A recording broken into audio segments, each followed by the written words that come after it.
అయ్యా మేము 4 సంవత్సరాల నుంచి పింఛను వస్తుండే మేము ఎల్లో తెచ్చి చెప్తున్నారయ్యా. నాకు పచ్చివాసన వచ్చిన మనిషిని, నేను నడవలేను. పోయిన నెలలో సచివాలయం పోయి వచ్చారు, పానం పోయింది. మాకు ఆడపిల్లలు చూసేలేరు, మగపిల్లలు లేరు నాయన.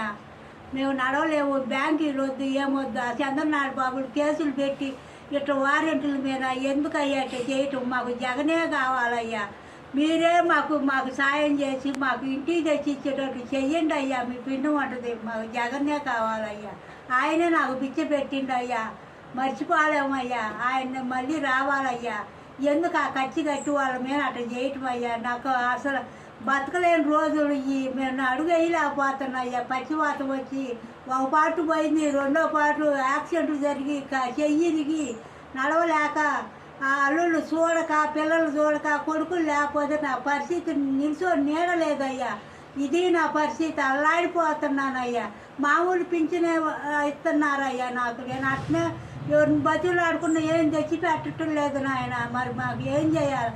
మళ్ళీ బ్యాంకీలకి ఇవన్నీ చెప్పి వాళ్ళ మీద కేసులు పెట్టి ఆ బ్యాంకీలకి ఇంత చెప్పులు ఎందుకయ్యా ఆయన పెట్టేది?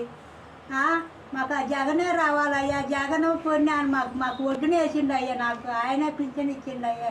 మళ్ళీ మాకు ఇంటికి తెచ్చి ఇచ్చేటట్టు మీరు పుణ్యం కట్టుకొని సాయం చేయండి అయ్యా.